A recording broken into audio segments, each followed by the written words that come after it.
I'm already destroyed. I say honestly. I can't eat, can't sleep, can't work.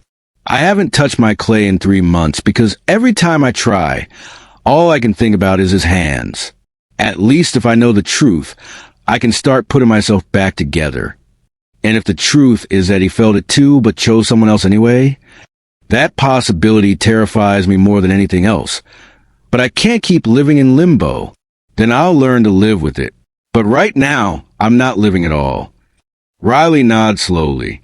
Okay, but we do this smart. No showing up at his office or stalking him on social media.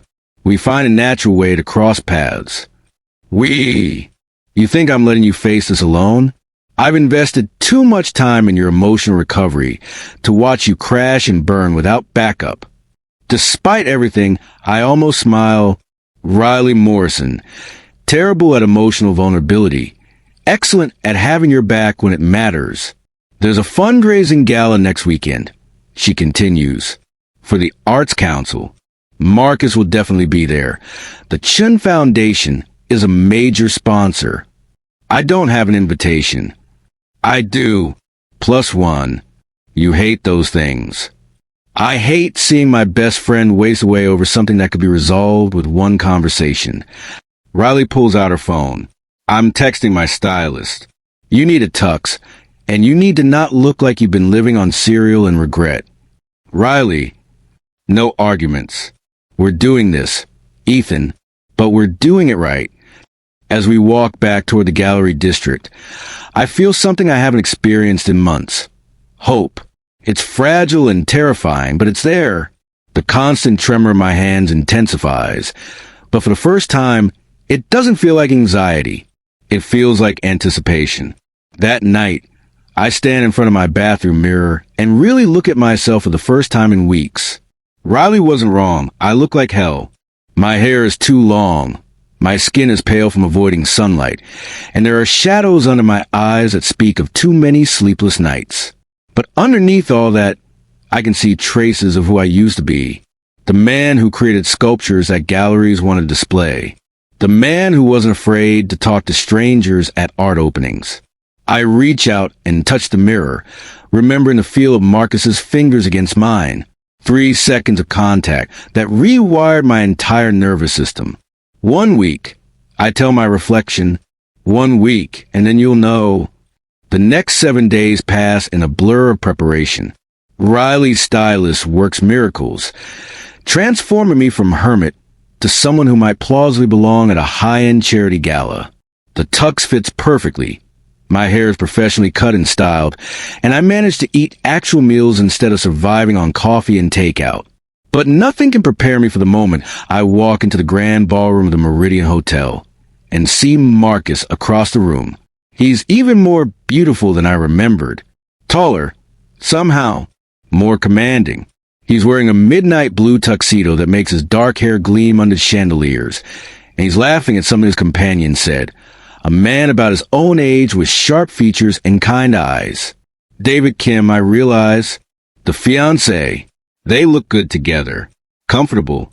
Like they've been a couple for years rather than engaged for weeks. Ethan. Riley's voice cuts through my spiral. Breathe. I realize I've been holding my breath since I spotted them.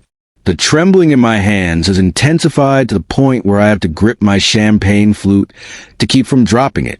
Maybe this was a mistake. I whisper, too late now. He's coming over. I look up in panic and see she's right. Marcus has noticed us, and he's making his way through the crowd with David at his side. His expression is unreadable, but something in his eyes makes my chest tight. Recognition. The same recognition I felt that night at the gallery. Ethan? Marcus's voice is exactly as I remembered it. From the gallery opening.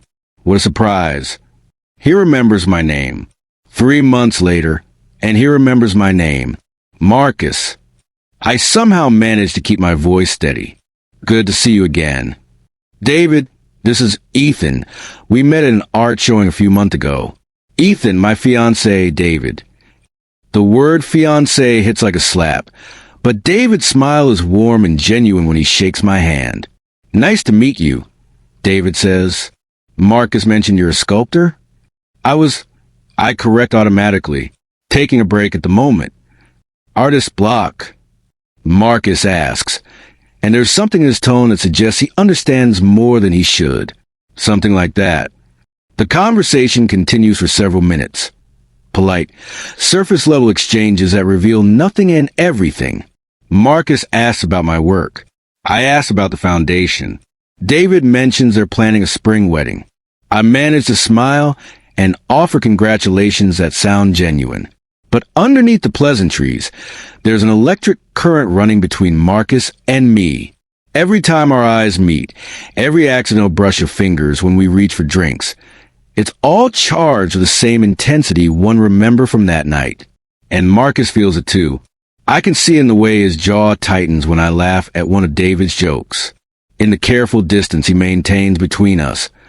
Like he doesn't trust himself to get too close. I should probably mingle. I say eventually, before the tension becomes obvious to everyone in the room. Of course. Marcus nods stiffly. It was good seeing you again. But as I turn to leave, his hand shoots out and catches my wrist. The contact is brief, maybe 2 seconds, but it's enough to send fire racing up my arm. Your art, he says quietly, so only I can hear. You should get back to it. The world needs what you create. Then he releases me and turns back to David, leaving me standing there with my skin still burning from his touch. I spend the rest of the evening avoiding their corner of the room, but I'm hyper-aware of Marcus's presence. I catch him looking at me several times, and each time he looks away quickly. By the time the evening winds down, I'm exhausted from the effort of pretending everything is normal. Riley finds me on the hotel's terrace, staring out at the city lights. Well, she asks. He felt it too, I say without looking at her. That night at the gallery. He felt exactly what I felt. How do you know? Because he's been shaking too. I turned to face her. Did you see his hands when he introduced David? They were trembling just like mine. Riley is quiet for a moment. So what now? Now I know. And now I have to figure out how to live with it. But knowing doesn't bring the peace I thought it would. If anything, it makes everything worse because now I understand the true scope of what we both lost that night. Not just a moment of connection, but something that could have been transformative.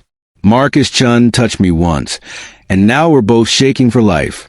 The only difference is that he found someone else to hold on to, and I'm still falling. The weeks that follow blur together in a haze of contradictions. Knowing the truth should have brought closure, but instead, it opens up new possibilities I'm afraid to examine. I start sculpting again, not because I want to, but because Marcus told me I should.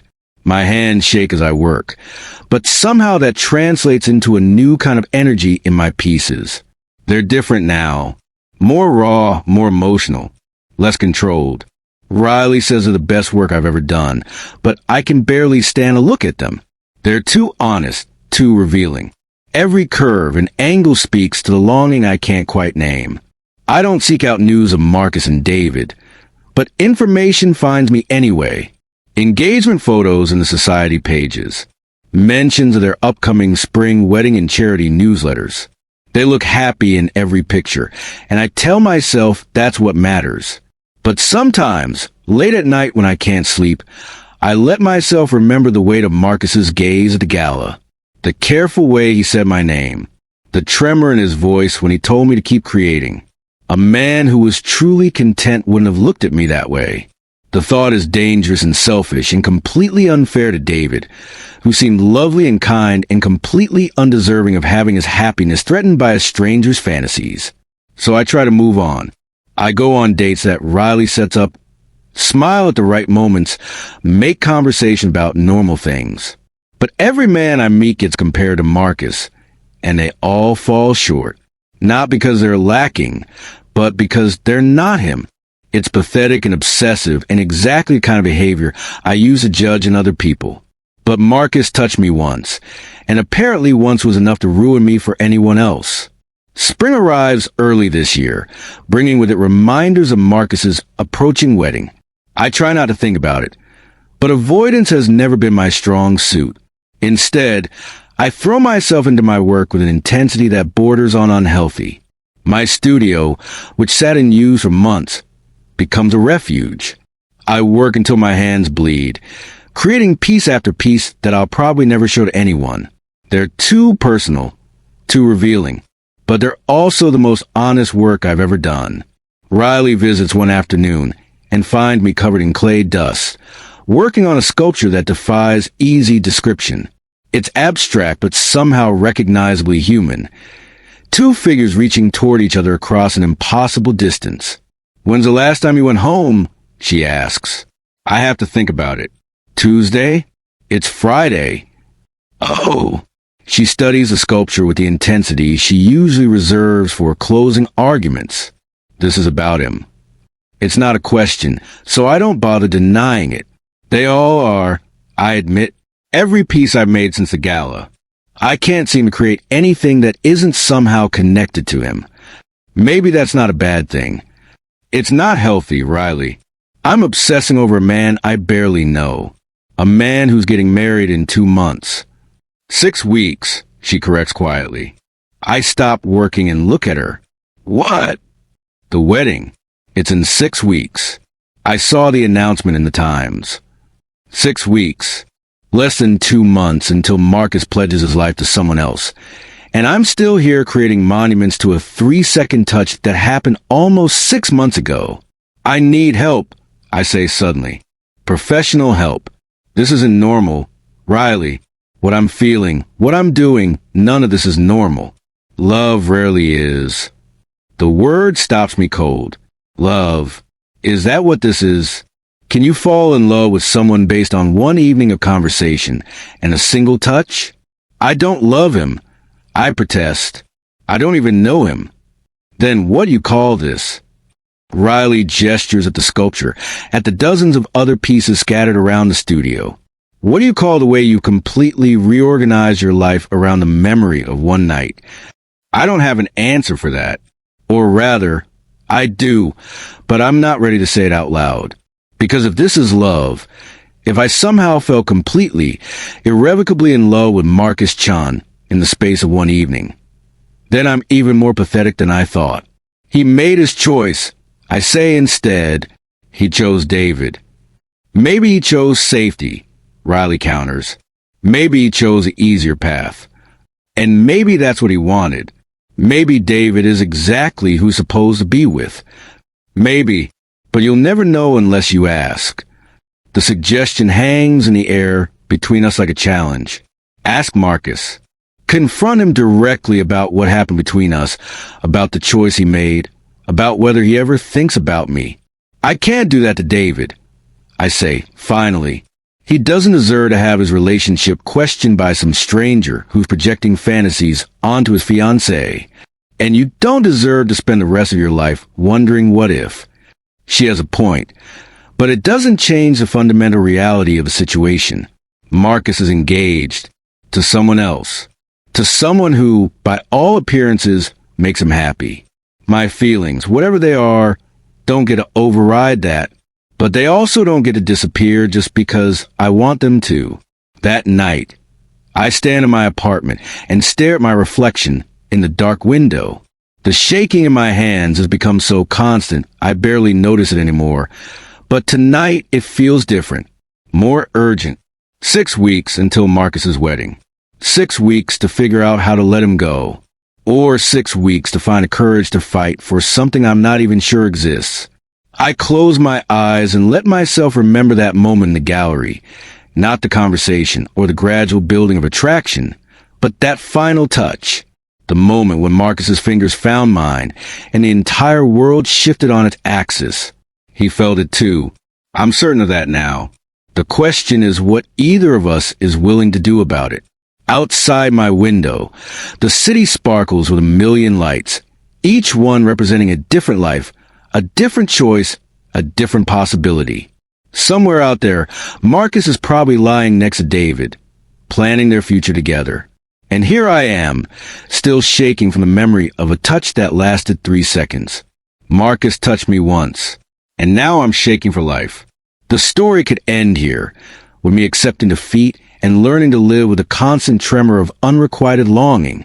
That would be the mature thing to do, the reasonable thing. But some stories don't get to end reasonably. Some stories demand that you risk everything for the possibility of something extraordinary. I reach for my phone and scroll through my contacts until I find Riley's number. "It's late," she answers on the second ring. "I need you to find out where Marcus will be tomorrow." I say, "Somewhere public. Somewhere David won't be with him."